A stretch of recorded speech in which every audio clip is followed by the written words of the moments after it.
দুজন প্রথম এইদিকে দুজন দারুণ অভিনেত্রী, দুজন দারুণ আমার খুব ভালো বন্ধু এরা, এবং এদেরও প্রথমবার বালুরঘাটে, তাই তো? কেমন অভিজ্ঞতা? আমার দ্বিতীয়বার।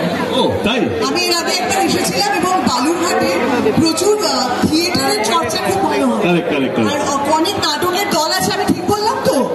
হ্যাঁ, আমি সেই সূত্রে একবার এসেছিলাম বালুরঘাটে, এবং এখানে সবাই খুব গান বাজনা করতে ভালোবাসে, সবাই খুব সিনেমা প্রেমী মানুষ, মানে সবাই খুব সাংস্কৃতিক চর্চার মধ্যে থাকে, এটা আমি জানি।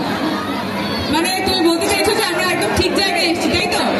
মানে আমরা একদম ঠিক জায়গায় এসেছি, সেটা মানুষের ভালোবাসাতে বোঝা যাচ্ছে যে আমরা বলি না যে বাংলা সিনেমার পাশে দাঁড়ায়, সেটা শুধু সোশ্যাল মিডিয়ায় দাঁড়ায় না, সত্যিকারের বাংলা সিনেমা দেখেন এখানকার মানুষ।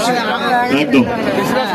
আমরা কথা বলি না নারী ইকুয়ালিটি, ছেলে আর মেয়ে ইকুয়াল যদি হয়, রঘুনাথ হচ্ছে সবচেয়ে বড় প্রমাণ।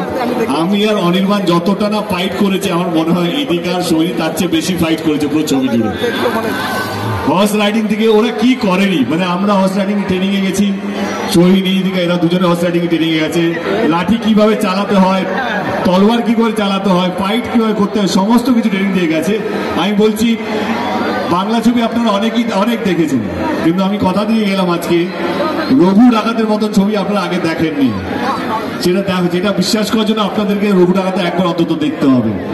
না, আমি এত লোক যখন সামনে দাঁড়িয়ে আমি একটা ছোট্ট কথা তোমার জন্য বলবো, সেটা হচ্ছে থ্যাংক ইউ সো মাচ।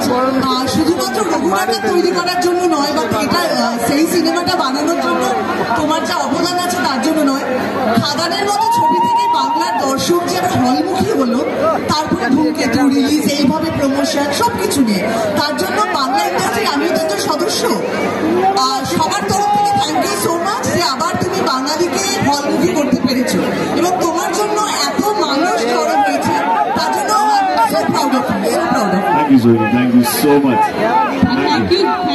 এইবারে আজকে আমরা সকালবেলা দুপুরবেলা একটা গান লঞ্চ করেছি, ঝিলমিল ঝিলমিল লাগে রে। তো পুরো দিনটায় আমি আজকে স্টার ছিলাম না, যে দুটো স্টার, যে দুটো নক্ষত্র আমাদের টিমের সঙ্গে আছে, ঈশান আর নীল।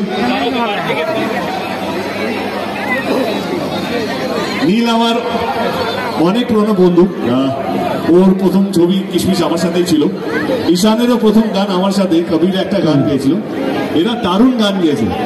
মানে আমি বলবো গানটাকে দেখবে না গানটা শুনবে, কোনটা দেখবে?